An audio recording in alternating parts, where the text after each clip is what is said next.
Buenas noches, hermanos. Vamos al Salmo 57.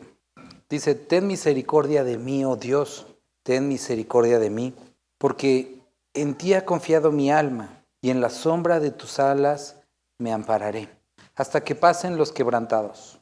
Clamaré al Dios Altísimo, al Dios que me favorece. Él enviará desde los cielos y me salvará de la infamia del que me acosa. Dios enviará su misericordia y verdad. Mi vida está entre leones. Estoy acechado entre hijos de hombres que vomitan llamas, sus dientes son lanzas y saetas, y su lengua espada aguda. Exaltado seas sobre los cielos, oh Dios, sobre toda la tierra sea tu gloria. Red han armado a mis pasos, se me ha abatido mi alma. Hoyo han cavado delante de mí, en medio de él han caído ellos mismos. Pronto está mi corazón, oh Dios, mi corazón está dispuesto.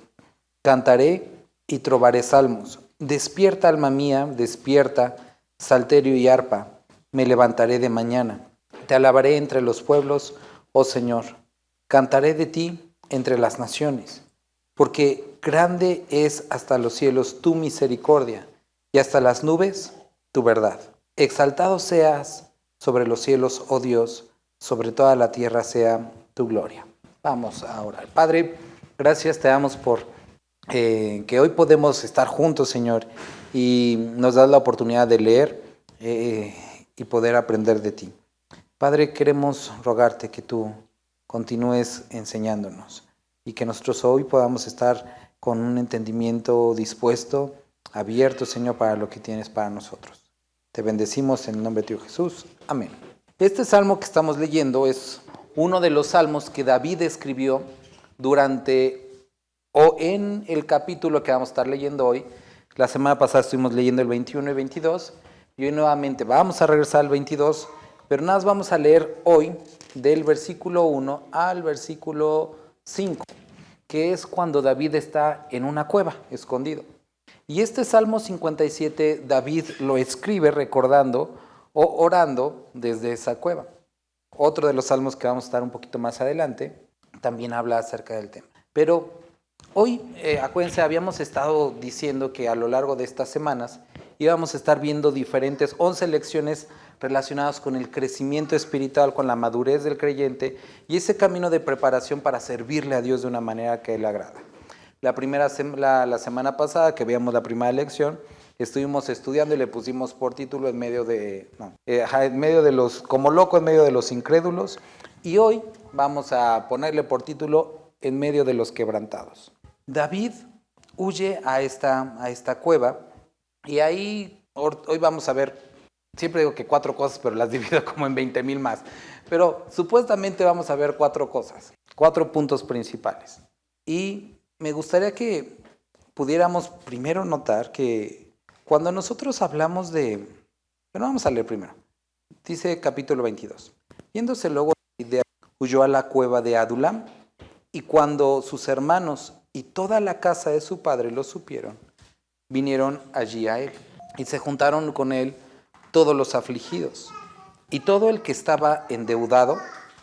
Entonces, si pueden leer afligidos, endeudados, y todos los que se hallaban en amargura de espíritu, y fue hecho jefe de ellos, y tuvo consigo como 400 hombres, ¿no? Entonces iba a ser rey, pero de repente se hace rey y jefe de todos los afligidos, quebrantados, endeudados. Y se fue David de allí a Mizpa de Moab, y dijo al rey de Moab: yo te ruego que mi padre y mi madre estén con vosotros hasta que sepa lo que Dios hará de mí. Entonces su familia fue, pero ni siquiera como que se sentía capaz de cuidar a su propia familia, y los lleva a Moab. Recuerden, bueno, dirán, ¿por qué Moab? De Moab, como que donde suena el libro de Ruth. Recuérdense que la abuela de David, que era la mamá de su papá, la mamá de su papá, la abuela de David, que era Ruth, la moabita, entonces tenían a alguien familia. Entonces los lleva para allá y se queda ahí. Y estuvo David un tiempo en el lugar fuerte. Ya hasta íbamos a llegar. Ahora, el primer punto que me gustaría que pudiéramos ver el día de hoy es que este lugar en el que David va y del cual escribe. Me gustaría que pudiéramos ir ahora al Salmo, vamos al Salmo 142, si mal no recuerdo es el 142. Con mi voz clamaré a Jehová, con mi voz pediré a Jehová misericordia. Delante de él expondré mi queja, delante de él manifestaré mi angustia.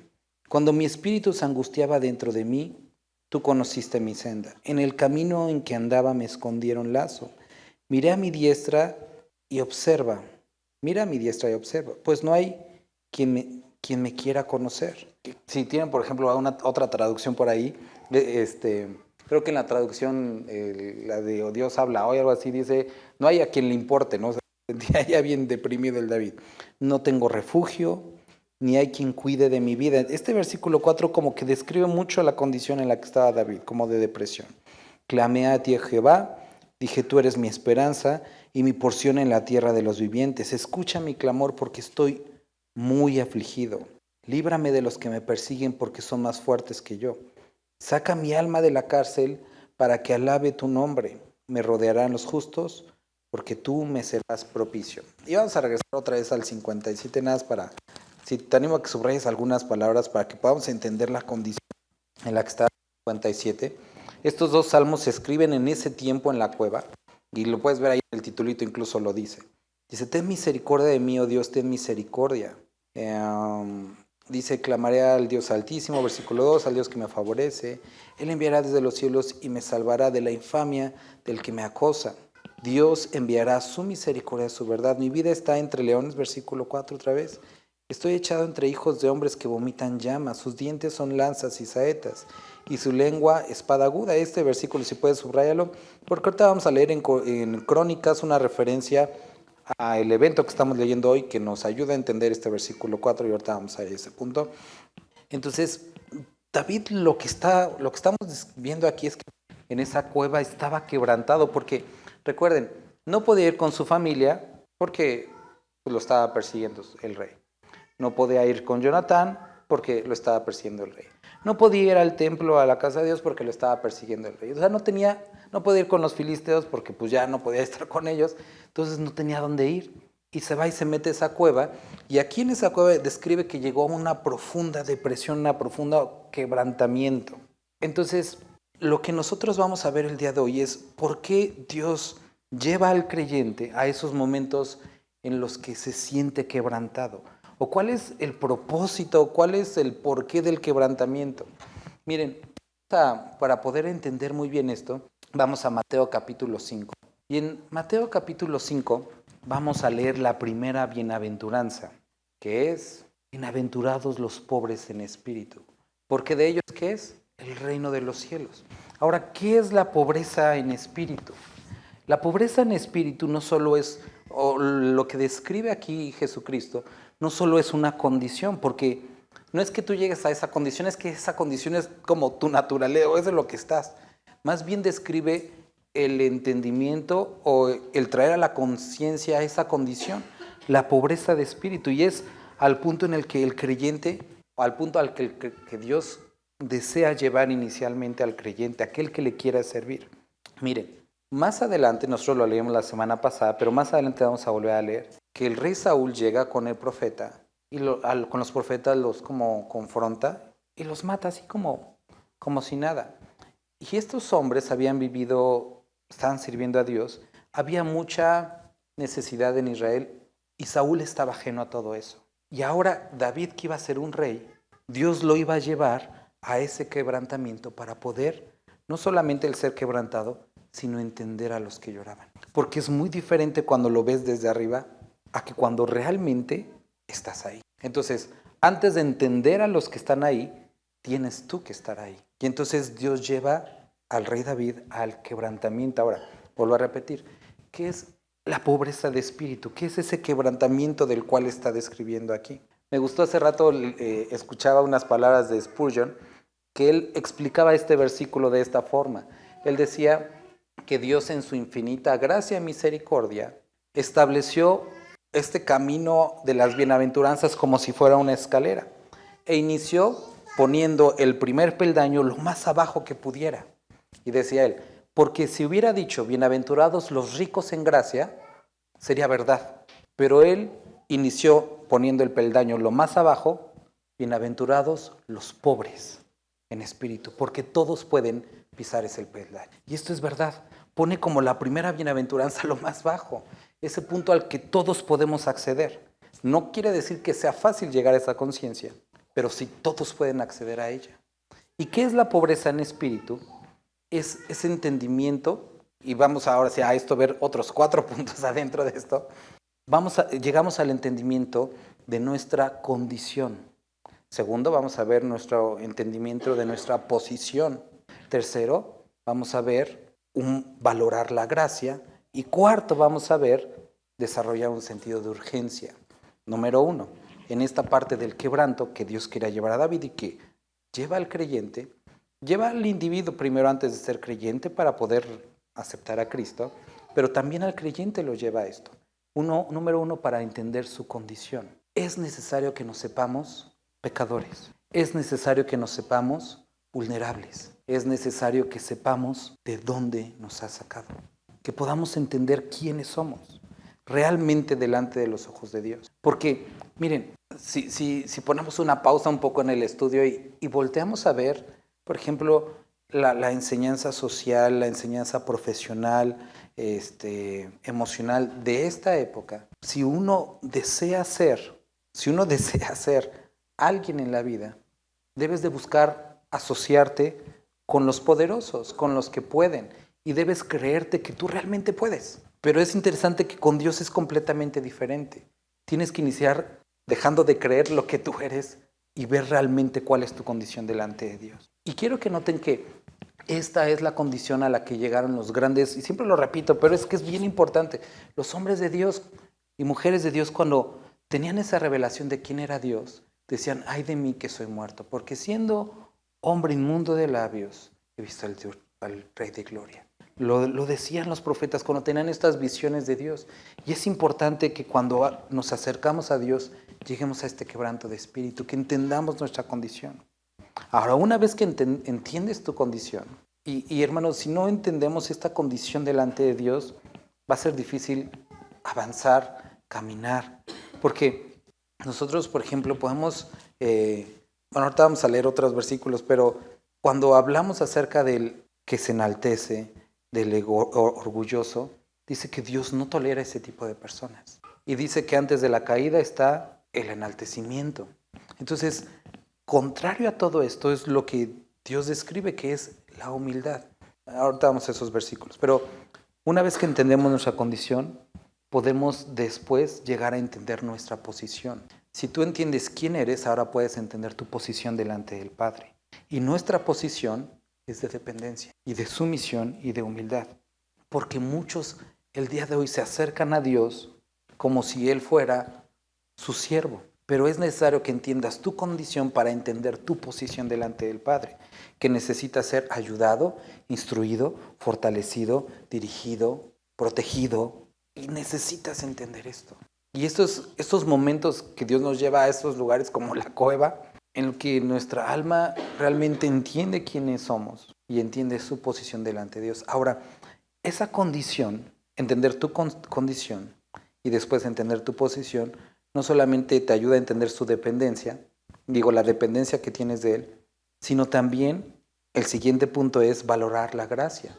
Porque tenemos al mismo tiempo la posición de dependencia en Él, pero la posición de hijos. Y entonces podemos valorar la gracia, porque no siendo nada, la posición a la que nos llamó Dios, o nos llevó Dios, podemos ver en el Nuevo Testamento que dice que ahora nos dio la potestad, el derecho de ser hechos hijos de Dios. No nos los merecimos y entonces empezamos a valorar la gracia. Empezamos a poder entender que no éramos dignos y nos tuvo por fieles y nos puso en el ministerio. Pero es necesario atravesar esos momentos de quebrantamiento, en el que no te sientas fuerte, en el que no te sientas capaz, pero que entiendas que tu capacidad y tu competencia, como dice Pablo, viene de Él. Y es sumamente importante, hermanos, esos tiempos. Entonces, valorar la gracia. Una vez que hemos valorado la gracia, entendemos nuestra condición, nuestra posición y valoramos la gracia, puede desarrollarse en nosotros un sentido de urgencia, porque las otras personas están en problemas y no lo entienden, no entienden su posición delante de Dios, no valoran la gracia y desarrolla en nuestra vida un sentido de urgencia por ayudar a los demás, por el evangelismo, por hacer una llamada a los necesitados, por ver cómo ayudar. Pero es como aquellos niños que, por ejemplo, han crecido en un ambiente acomodado, un ambiente en el que no tienen necesidad y que piensan que a lo mejor algunos tienen necesidad, pero su necesidad es, no sé, no tener dulces todos los días, ¿no? Pero cuando realmente a los pequeños los enfrentas a la condición que muchos viven, es lo que luego les vamos en la carro y les decimos a mis hijos, a Sophie y a Evan. O sea, les digo, mira al niño chiquito, ahí está pidiendo dinero. Y para ellos es ajena esa realidad. Y para nosotros muchas veces como hijos de Dios pareciera que nos olvidamos de dónde venimos. Pero ese quebrantamiento nos lleva a adquirir esa urgencia. Entonces, ¿cuál es el asunto de cómo se llama? Del quebrantamiento? Pues primero dijimos nuestra condición, nuestra posición, valorar la gracia y adquirir ese sentido de urgencia. Me gustaría compartir con ustedes algunos versículos. Número 1, y que después lo podemos leer un poquito, bueno, los pueden leer más tarde, es Isaías 57:15. Porque así dice el alto y sublime, que vive para siempre, cuyo nombre es santo. Habito en lo alto y santo, y también con el contrito y humilde de espíritu, para vivificar el espíritu de los humildes y para vivificar el corazón de los contritos. Entonces descubrimos que no solamente Dios nos lleva a entender nuestra posición y todo eso, sino que nos encontramos con Él. En medio de esa condición podemos realmente encontrar a Dios. Otro versículo que me gustaría que pudieran anotar es Salmo 34:18. Y les pido que por favor mediten en estos versículos en esta semana. Cercano está el Señor a los quebrantados de corazón y salva a los abatidos de espíritu. Salmo 138:6. Porque el Señor es excelso y atiende al humilde. Dice, pero o más al altivo lo conoce de lejos. Y esto es algo bien interesante, que como creyentes podamos vivir en esa altiveza de espíritu y que seamos conocidos de lejos. Es algo como difícil de, no sé, de asimilar. Y este último, Salmo 147:3. Sana a los quebrantados de corazón y venda a sus heridas. Ok. Siguiente punto que me gustaría que podamos considerar. Después de que Él está ahí y pasa este tiempo, ahí primero Él en depresión. Versículo 2 del capítulo 22 que estamos leyendo, dice, y se juntaron con Él. Primero, cuando sus hermanos y toda la casa de su padre lo supieron, vinieron allí a Él. Entonces, estando en esa como tristeza, en esa depresión en la que Dios estaba tratando, interesantemente llegan sus hermanos. Y entonces ya no está tan solo. Ya sus padres, ya no está tan solo. Pero no solo eso, sino que empiezan a juntarse con Él personas que al igual que Él estaban, número 1, afligidos. Número 2, endeudados. Y todos los que se hallaban en amargura de espíritu. Y fue hecho jefe de ellos y tuvo consigo como a 400 hombres. ¿Te has llegado a pasar, hermano, que estás pasando a alguna situación y te llegan personas con el mismito problema y dentro de ti dices, ¿cómo aconsejo a alguien que, yo estoy en la misma? Pero el asunto que tenemos que ver aquí es lo que más adelante escribe Pablo, que con la consolación que nosotros fuimos consolados, ahora podemos consolar a otros. Entonces, Dios nos lleva a través de estos tiempos en los que nuestro corazón es quebrantado para aprender que Él es nuestro refugio, que Él es nuestra fortaleza, que Él está cercano a los humildes. Encontramos a Dios en esos momentos, porque en medio de la debilidad su poder se perfecciona. Y ahora no solamente sabemos qué se siente, hemos atravesado esa escalera hacia arriba y ahora podemos indicarle el camino a los demás. Por eso, queridos hermanos, es muy importante que cuando seamos atravesados por estos momentos de prueba o de dificultad, que es importante que seamos atravesados, no solamente recordemos cómo se siente, sino que nos aprendamos muy bien el camino para poder guiar a otros hacia arriba, hacia Dios, a esa dependencia, a esa confianza en Dios. Obviamente no es nuestra experiencia, es el poder explicar a las personas quién es Dios. quién es Dios en medio de esa circunstancia. Entonces, se reúnen todas estas personas con David y considera esta parte. Lo que dice Jesucristo a sus discípulos: el que quiera ser el mayor entre vosotros tiene que servir más. Cuando nosotros consideramos, por ejemplo, el ejemplo de David y de Saúl, ¿por qué estas personas no se juntaron con Saúl? Estas personas no se juntaron con Saúl porque ¿con quién crees que estaban endeudados? ¿Por quién crees que estaban afligidos? ¿Por qué razón habían llegado a esa amargura de espíritu? El liderazgo de Saúl no le interesaban este tipo de personas, pero David fue puesto en una condición en la que las demás personas podían encontrar una dirección hacia Dios a través de él. Y entonces podía él, a través de su vida y de su ejemplo, cumplir lo que más adelante iba a hablar Jesucristo, lo que los apóstoles iban a enseñar, lo que Pablo iba a dirigir, que era necesario que pudiéramos sobrellevar las cargas los unos de los otros, cumplir la ley del amor, poner a los otros primero antes que nosotros. En esto conocerán que son mis discípulos, en que se amen unos a otros. Y entonces David, por el quebrantamiento que había atravesado, estaba capacitado para no solamente entender, sino en la voluntad y el deseo de ayudar a los demás. Y es que cuando todo gira alrededor de nosotros, o cuando generalmente todo está bien, en lo único que pensamos es en nosotros. Pero cuando estamos dolidos, cuando somos atravesados de estas circunstancias, muchas veces, no en todos los casos, porque hay quienes se vuelven más duros, pero cuando nos ponemos en una condición en la que Dios pueda usarnos, nos abrimos a las necesidades de los demás. Entonces, vimos ya el quebrantamiento, vimos el poder ayudar a los demás, y ahora no solamente eso, sino me gustaría que pudiéramos ir a Crónicas. Primera de Crónicas, si no mal recuerdo, es 12.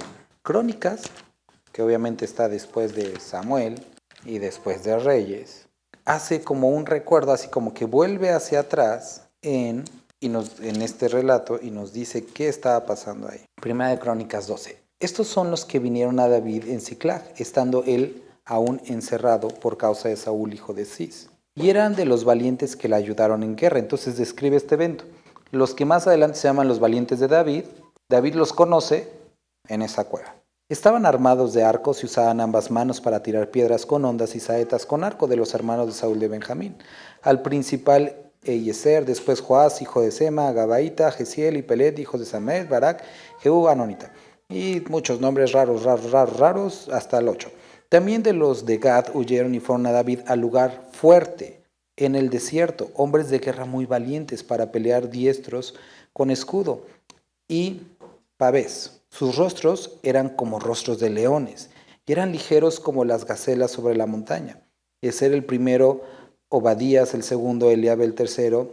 Y entonces describe todos. Estos fueron capitanes, versículo 14, del ejército de los hijos de Gad. El menor tenía cargo de 100 hombres y el mayor de 1000. Estos pasaron el Jordán en el mes primero y nos describe todas las cosas que hicieron estos hombres que eran pues, los valientes de David. Una cosa más que me gustaría que pudieras notar es que aquí nos da una descripción interesante. En el versículo 8 dice que estos hombres que fueron ahí al lugar fuerte, ahí en la cueva, dice, eran hombres de guerra muy valientes para pelear, diestros con escudo y pavés. Sus rostros eran como rostros de leones y eran ligeros como las gacelas. Ahora, si recuerdas, en el Salmo 57 David dice, estoy rodeado de leones. Dice, y empieza a describir estos leones, dice, en vez de dientes tienen lanzas. Y si ves, por ejemplo, alguna otra versión, dice, estos hombres se comportan como bestias, ¿no? Entonces, estas personas que rodeaban a David, llegó el punto en el que David como que les tenía hasta incluso miedo porque son puros gandallas. Estos están afligidos, pero están más afligidos que yo. Y estos momentos en los que vemos aquí inicialmente David estaba rodeado de personas afligidas como él, en el que pues se hacía una compañía de puros despreciados, después de un tiempo y sometidos a Dios, estos mismos fueron los valientes de David. Y fueron los que con David, y pues obviamente con Dios, conquistaron muchos lugares. Se enfrentaban a muchos ejércitos. ¿Qué es lo que quiero decir con esto? ¿Hacia dónde quiero ir con esto? Que estos momentos de dificultad o esta reunión de quebrantados, quiero que podamos también ver que de alguna forma puede ser o es una imagen o un modelo o una imagen de lo que es la iglesia. La iglesia no es un lugar de personas perfectas, o por lo menos esta no lo es. Es un grupo de personas que vienen dolidas de diferentes áreas, de diferentes formas, con traumas, con heridas. Y cuando nos reunimos aquí, a unos se les ve más cara de león que otros, pero es esta compañía de personas afligidas, de personas necesitadas, pero que con la ayuda de Dios, el propósito es que eventualmente nos convertamos en esos valientes, pero ahora de Jesús, aquellos que pelean las batallas que Cristo nos ha puesto por delante. Al principio no se veían, pero después se convierten en personas entrañables para David. Y esas personas que caminan contigo y que crecen contigo con dificultades, con aflicciones, endeudados, y muchos de nosotros estamos endeudados, bueno, todos nosotros estamos endeudados hasta la muerte con Dios, y sabemos y conocemos nuestras deudas. Y el príncipe de este mundo anda persiguiéndonos también. Pero, o el punto como lo quería llamar es, hay la posibilidad de un discipulado, de un crecimiento juntos. Y este es el porqué de la iglesia. Es un lugar en el que todos podemos, con la ayuda de Dios, crecer y madurar. Ahora, capítulo 22 nuevamente. Dice que se hizo jefe de ellos. Y después pasa algo. Dice, los trajo pues a la presencia del rey de Moab. Entonces lleva ahí a sus padres y habitaron con él todo el tiempo que David estuvo en el lugar fuerte. Entonces estaba en este lugar fuerte David. Pero el profeta Gad dijo a David, ¿qué le dijo? Anda y vete a tierra de Judá. Y David se fue y vino al bosque de Jared. Ahora, él, en búsqueda de fortaleza, encontró fortaleza en ese lugar. Pero el profeta le dice de parte de Dios, no te quedes en ese lugar que te sientes seguro. ¿Vete a dónde? Vete a Judá, vete a la tierra donde Saúl es rey, donde están los problemas. Ahora, quiero que hagamos aquí dos aplicaciones. ¿Alguien se acuerda qué significa Judá? ¿Alguien? Alabanza, como acción de gracia, algo así. Ahora, chequen esto, capítulo 57. Nuevamente, cuando David escribe, desde el 4, primero está como toda esta depresión y dice, mi vida está entre leones, estoy acechado entre hijos de hombres que vomitan llamas, sus dientes son lanzas y saetas y su lengua espada aguda, la descripción de estos. Y después cambia el versículo 5. Exaltado sea sobre los cielos, oh Dios, sobre toda la tierra sea tu gloria. Reina armado mis pasos, se ha abatido mi alma. Dice, pronto está mi corazón, versículo 7, oh Dios, mi corazón está dispuesto. Cantaré y trovaré salmos. Despierta, alma mía, despierta, salterio y arpa. Me levantaré de mañana, te alabaré entre los pueblos, oh Señor. Entonces, primero está como triste, quejándose o pidiendo ayuda, pero de repente su oración es transformada y se convierte en alabanza. Y esto es algo que cuando yo estaba leyendo, por lo menos a mí me confrontaba porque muchas veces nuestra oración, cuando estamos en aflicción o necesidad, en búsqueda de algo, es como, Dios, te pido que hagas esto, te pido que hagas esto. Y vemos aquí que le dice a Dios a David, no estés en ese lugar fuerte, vuélvete a Judá, a ese lugar que significa alabanza. Hace rato hablaba con un hermano y yo le compartía que en mi oración Dios me ha llevado a cambiarla últimamente, a dejar de pedir cosas, a Dios, te pido que me ayudes a entender, te pido que me ayudes a esto, que hagas esto con mis hijos, con mi familia, a simplemente aceptar lo que Él quiera. Dios, haz lo que tú quieras, que tu voluntad sea hecha en mi vida. Y entonces empieza esa certidumbre de, bueno, ¿qué vas a hacer? ¿Qué significa que hagas tu voluntad? Pero debemos de buscar que nuestra oración le alabe. Por eso cuando vemos la oración de Jesucristo, la oración modelo, Mateo, vamos a Mateo, porque si no, bueno, yo voy a Mateo. Versículo 1 dice, vosotros pues oraréis así, Padre nuestro que estás en los cielos, santificado sea tu nombre. Entonces, esta parte en la que, y también versículo 10, venga tu reino, hágase tu voluntad como en el cielo, así también en la tierra. Esta parte de la oración en la que habla acerca de traer honra y gloria a Dios, es algo que me gustaría que puedan notar aquí. La oración de David cambia a un simplemente dar gloria a Dios, no importando cuál sea el resultado. Mis labios te alabarán. ¿Qué es lo que vas a hacer? No sé. ¿Lo entiendo? Posiblemente no. Y ahora algo que lo leíamos el domingo. Los amigos de Daniel le dicen al rey Nabucodonosor, mira rey, no te vamos a alabar, no vamos a adorar a tu estatua. Es más, échanos. Dios nos va a librar. Y si no, de todas maneras no lo vamos a hacer, porque Dios puede hacer lo que quiera. Y muchas veces estamos con ese conflicto con el enemigo, pero es que si Dios no te salva, si Dios no te ayuda, entonces nosotros empezamos, no, es que Dios es bueno. ¿Verdad que sí eres bueno, Dios? ¿Verdad que sí proteges? Así como que en ese diálogo, cayendo en su trampa, cuando realmente tenemos que decir, Dios dio, Dios quitó, sea el nombre de Dios glorificado. Punto. Él es Dios. Y ese punto que David aquí muestra acerca de la alabanza. Y también me gustaría terminar con Isaías, que era el versículo que hace rato estaba buscando Ruti. Isaías 66. Está bien bonito este Isaías 66 cuando habla acerca de esto. Jehová dijo así, el cielo es mi trono y la tierra estrado de mis pies. ¿Dónde está la casa que me habréis de edificar? ¿Y dónde el lugar de mi reposo? Entonces, en todo este conflicto del hombre, de su servicio, de te voy a dar esto, Dios, a Dios le dice, yo hice todo. No puedes hacer como realmente algo como bien para mí, o sea, como que no, porque yo hice todo, ¿no? Mi mano hizo todas estas cosas y así todas estas cosas fueron, dice Jehová. O sea, nada, lo dije y fueron. Pero ve esto, qué hermoso de parte de Dios. A mí me gustó mucho y ahorita estaba pensando en la mañana, pero miraré a aquel que es pobre y humilde de espíritu y que tiembla a mi palabra. Entonces, termina de una manera y dice, no puedes hacer algo que realmente esté bien. O sea, como ser humano no hay algo que tú puedas hacer que sea apropiado para mí. Yo hice todo. Pero si algo me agrada, si algo capta mi atención de ti hacia mí, es la pobreza de espíritu.